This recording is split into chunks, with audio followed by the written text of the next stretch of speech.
कहानी की शुरुआत वहीं से होती है जहां से पिछली वीडियो खत्म हुई थी। वही वही बोलता है कि बच्चे तुम्हें क्या लगता है कि तुम बहुत स्मार्ट हो, आई एम द सुपर टकलू, तुम्हें क्या लगा तुम एंटीडोट की बोतल छीन लोगे तो मेरे पास में दूसरी बोतल नहीं होगी। चैन कहता है कि ये कमीना तो बहुत चालाक निकला, दो दो बोतलें लेकर आया कमीना।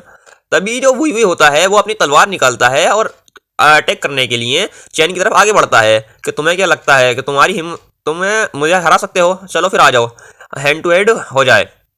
तभी चैन भी अपनी तलवार निकाल लेता है, वो कहता है कि चलो ठीक है, आ जाओ, हो जाए लड़ाई। तभी उन दोनों की तलवारें आपस में लड़ने लगती हैं और वो एक दूसरे पर हमला करते हैं। तभी जो वही होता है बोलता है कि तो आखिरकार तुम मेरे जाल में फंसी गए। तुम्हें क्या लगता है कि मैं कौन हूँ? आई एम द सुपर टकलू, मैं वॉइड केव की अर्ली स्टेज पर हूँ और तुम बस स्प्रिट ट्रांसफॉर्मेशन की स्टेज पर हो। अगर तुम्हें क्या लगता है तुम मुझसे फाइट कर सकते हो, वो भी हेड टू हेड? तभी वो कहता है कि तुम्हारे पास सिर्फ 30% ताकत बची है अपनी, और मेरे पास अभी भी अपनी आधी ताकत बची हुई है।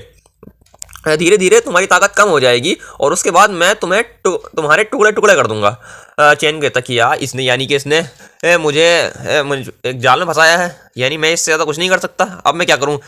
मेरी तो वाट लग जाएगी। तभी उसे याद आता है अपनी सुप्रीम होली बॉडी के बारे में। हाँ दोस्तों, जो सिस्टम ने उसको दी थी, जिसमें जैसे ही वो सांस लेगा उसकी जो एनर्जी है वो वापस से रिस्टोर हो जाएगी। तो चैन एक जोर से सांस लेता है और उसकी पूरी एनर्जी वापस आ जाती है।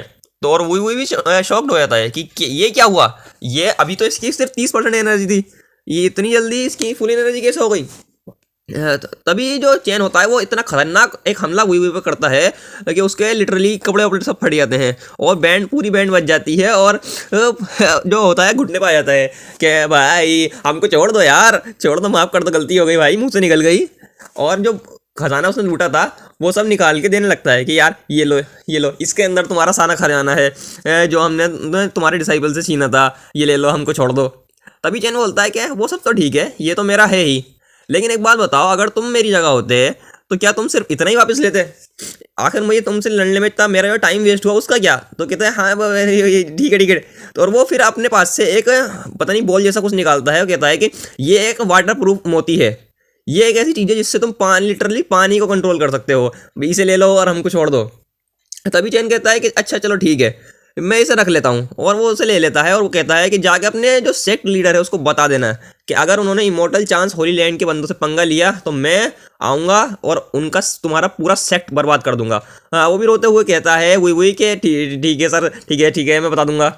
और फिर चैन वहाँ से उड़कर निकल लेता है और ये जो वही है अब भी घुटने पर ही है अपने, इसकी तो वाकई वाट लग गई। तभी सीन फिर से शिफ्ट होता है और हमें किंग शुई दिखाई जाती है जो कि इमोर्टल चांस होली लैंड में कमरे में लेटी होती है और उसके आसपास में एमसी की मदर और मियोहान और लिंगसी होती है। जो एमसी की मदर होती है किंगवू, वो पूछती है कि लिंगसी ये किंगशु कैसी है? तभी जो लिंगसी होती है बताती है कि ये जो जहर है जो किंगशुई को दिया गया है डेविल मेक रहा है, बहुत ही खतरनाक जहर है, मैं चाह के भी इसका एंटीडोट नहीं बना सकती, जबकि मुझे काफ़ी कुछ आता है जहर के बारे में, लेकिन इसका एंटीडोट बनाना मेरे लिए पॉसिबल नहीं है। मुझे डर है कि आज रात तक किंगशुई मर जाएगी। तभी मियोहान को बहुत गुस्सा आया था, कहती क्या मैं उन कमीनों को, स्नो ईगल सेक्ट वाले कमीनों को छोड़ूंगी नहीं, और वो दरवाजे से बाहर जाने लगती है। जैसे ही वो दरवाजे से बाहर निकलती है तभी वो किसी से टकरा के गिर जाती है और वो देखती है कि ये तो चैन होता है। वो चैन कहता है कि मियोहान तुम इतने गुस्से में कहाँ जा रही हो? और वो मियोहान को एंटीडोट की बोतल दिखाते हुए कहता है कि ये लो, मैं किंग शुई के लिए एंटीडोट लेके आ गया हूँ। मियोहान कहती है तुम एंटीडोट ले आए, ओह बहुत बढ़िया। और वो अपनी माँ किंगवू को भी कहता है कि मैं सिर्फ एंटीडोट ही नहीं बल्कि जो खजाना उन्होंने हमसे छीना था वो भी वापस ले आया हूँ। वो कहती है ओह, वो मियोहान होती है, उसे इतना खुशी हो जाती है कि और चैन से चिपक जाती है, मतलब उसको हक कर लेती है कि तुम तो कमाल के हो। और जब चैन होता है वो दूसरी दुनिया पहुंच जाता है, कहते हैं कि हाँ मैं भी कमाल का हूँ और तुम भी कमाल की हो। तभी सीन शिफ्ट होता है और हमें स्नो ईगल सेक्ट दिखाया जाता है, जहाँ पर वही अपने सेक्ट लीडर को सब कुछ बता रहा होता है कि ऐसा हुआ और फिर उसके बाद ऐसा हो गया। और फिर जो सेक्ट लीडर है वो बोलता है कि ये तो बहुत ही बुरा हुआ, हमारा इससे बहुत नुकसान हुआ है, मैं उसको छोड़ने वाला नहीं, लेकिन उस कमीने ने तो हमें सिर्फ इमोर्टल चांस होली लैंड के डिसाइपल्स के बारे में बताया था कि वो लोग सीक्रेट लैंड से वापस लौट रहे हैं, पर उसने किसी लड़के के बारे में तो बताया ही नहीं। तो दोस्तों यानी कि किसी ने बंदे इमोर्टल चांस होली लैंड के किसी बंदे ने यहाँ पे धोखा दिया है। तो कौन है वो बंदा? आपको क्या लगता है? अगर आपको पता चल गया है, आपको आइडिया है तो उसको कमेंट कीजिए। सो थैंक यू, वीडियो को लाइक कर दीजिए, चैनल को सब्सक्राइब कर दीजिए।